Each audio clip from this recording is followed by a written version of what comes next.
Naalala niyo po yung mga negatibong pahayag ni VP Sara patungkol po dun sa programa ni PBBM na 20 pesos per kilo na bigas? Yung para po kasi sa atin, ang dating, di ba, sinasabi na hindi makakain ng tao, or para sa hayop, or para sa baboy yung bigas, ano. So, puro po negative yung nasabi ni VP Sara doon patungkol po doon sa napakagandang programa na iyon ng Pangulong Marcos Jr.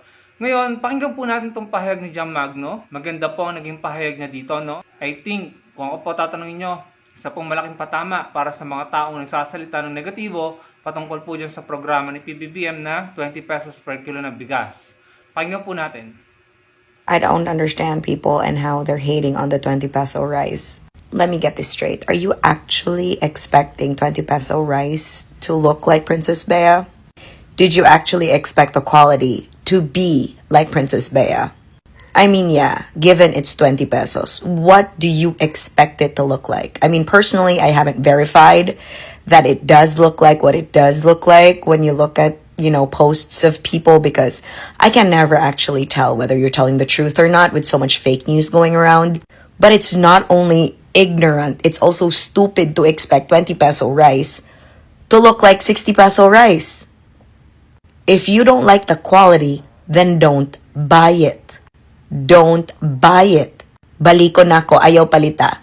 If the whole point is for you to hate on 20 peso rice when there is available 20 peso rice, then if you don't want it, kay maguwang rakintahay sa tahop, then nga mo palit man ka kung maka-afford kang mas mahal ana.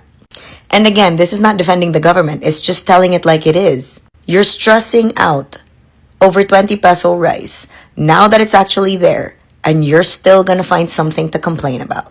And trust me, the people that are given the chance to buy the type of rice, that actually want that type of rice, will buy it regardless of your complaints. So balikon ako. You're stressing over something that, number one, you cannot change, and number two, didn't you ask for that? Di ba saba kay ka? And now that it's there, you'll still find something to complain about? No wonder your life's going nowhere. And trust me, those who complain the most, those are the people who are never blessed, because you're blocking your own blessings with all of your complaints. And yes, I said it. Because yes, ang inyong manggod is nireklamo mo sa rice because pangdaot kintay nas gobyerno, and yes, it's a given for Negatrons. But baliko na ako. If you don't like the rice, then don't buy it. Work harder so you can afford rice that looks better. And besides, when you asked for the 20 peso rice, did you consider the farmers? Did you consider what toll it would take on them? And also, for you to expect quality much higher than that? My gosh. You're actually people, not crabs, right? But the mentality, super crabs. And Mona, for me to actually see the quality of the rice first, but para magud na ako, why would I settle for 20 peso rice when I can work harder to buy 60 peso rice? So I don't have to complain. Because whether you like it or not, regardless of kinsa nga politiko ay magisuportahan, ikaw ra mo palit sa imong kagalingong bugas, dili sila. Ikaw gyapon naman yung kamot, makakaon ka. So I suggest masiga pa ning kamot instead of sige kag reklamo. The more time you spend actually doing something so that you earn money, and complaining ain't giving you shit. It never will. Mura to. Ingat! So yun, narinig po natin, ano? Alam mo, dapat marinig yan ni VP Sara yung sinabi ni Jam Magno. Considering na si Jam Magno ay sinusuportahan pa rin naman sila, pero si Jam Magno po ay pro-government din, sumusuporta kay PBBM. Pero tama po yung sinabi niya, dahil pambihira nga naman, dati inaasam-asam nyo, ngayon ginagawa na ng paraan, andyan na, puro reklamo pa rin kayo. No? So, saan ang lulugar?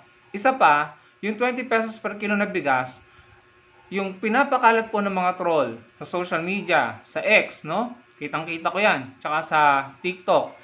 May pinapakalat sila ng mga pictures ng bigas na kulay brown. Tapos may price na 20 pesos per kilo.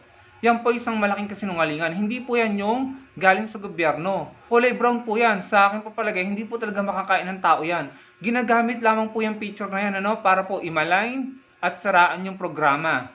Pero sa totoo po, hindi po ganyan yung manggagaling sa government, or sa NFA. Hindi po kulay brown. after po na magpahayag ni VP Sara na yung 20 pesos per kilo na bigas na yan ay para daw sa baboy or hindi para makain ng tao, bigla pong, ito yung observation ko ha, bigla pong nagsulputan yung mga picture na yan sa X, sa TikTok, sa Facebook, bigla pong kumalat yung mga picture na yan. Pero mga lumang picture po yan eh.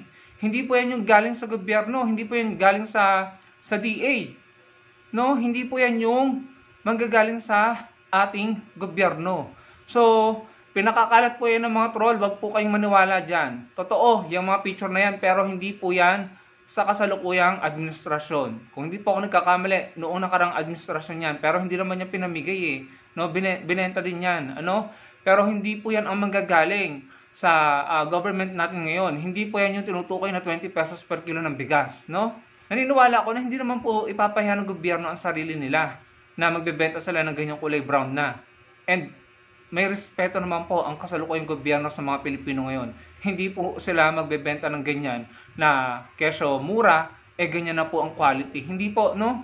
Kaya wag po tayong basta-basta maniniwala doon sa mga pinapakalat na kulay brown na yung mga bigas sa picture, no? Mga lumang picture na po yan. Hindi po yan, actually, ang alam ko, hindi pa available yan sa market eh. Hindi pa yan available sa merkado. Sa pagkakaalam ko sa mga kadiwa po, no? Available yan. Pero hindi po available yan sa market.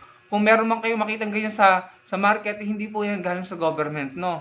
Isang malaking kahangalan po yan at kalokohan.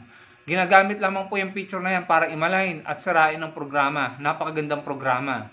At doon po sa mga pahayag ni Jam Magno, tama naman po yung sinabi niya, no?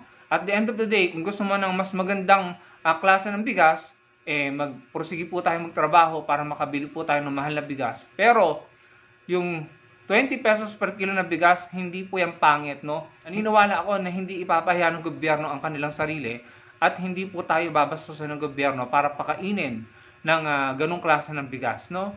Ang bihira, nagpakalat na talaga agad ang mga troll, no? Para manira. And tama po yung sinabi ni Jam Magno, ang tagal nyo nang hinahanap yan. Paulit-ulit kayo sa panawagan ng 20 pesos per kilo na bigas.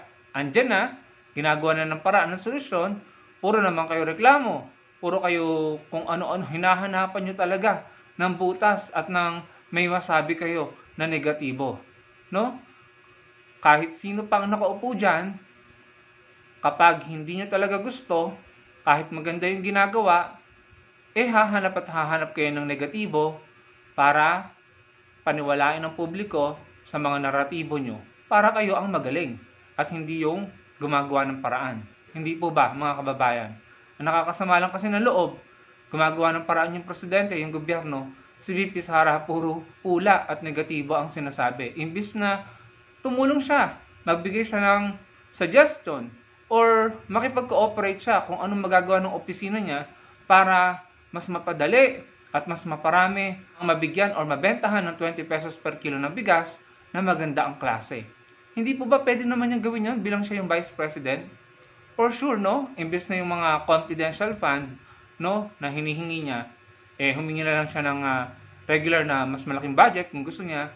And then, umisip sila ng paraan kung paano makatutulong sa mga magsasaka, lalo-lalo na yung mga nagtatanim ng palay, para mas mapadami ang ating ani ng mas mapamura ang benta sa mga Pilipino. Hindi po ba? Yung isang example na ginawa ni Atty. Lenny dun sa Bakawan, sa Zamboanga, Sibugay. Tuyong-tuyo ang dagat doon, walang bakawan, kaya walang isdang nangingitlog. Walang isdang nahuhuli. Ang ginawa nila, nagtanim sila ng maraming bakawan, nagbalikan ng mga isda, ng itlog, dumami ang isda, dumami ang huli, pati talaba, at katuwang po niya si Kadodoy. Si Kadodoy po na isang Ramon Magsaysay awardee na tumatakbo din pong senador, no? Mabanggit ko lamang. So, ayun, sana solusyon, sana suggestion, solusyon, humanap ng paraan para makatulong imbis na batikos at negatibong pahayag ang sinasabi sa napakagandang programa na mga Pilipino naman ang makikinabang. Hindi po ba? Bakit kailangan pang siraan or papangitin yung magandang programang iyon? Hindi po ba, mga kababayan? So yun lamang po sa mga kababayan natin ng DDS, tama na po ang pagiging negatibo. Magtulungan na lamang po tayo para mapaganda po natin ang ating bansa, no? Kasi at the end of the day, yung karereklamo nyo, 3 years pa po ang magiging presidente si PBBM. So anong plano nyo? 3 years kayo magrereklamo araw-araw? Hindi ba parang ang sakit nun, no? Hindi naman po sa pang-aasar, no? Pero that's the reality. Salamat po sa panonood. Sana po yung malike nyo ang ating video. Napaka-importante po niyan. At sana po yung makapag-comment kayo. At magkita-kita po tayo sa susunod kong video. Salamat po.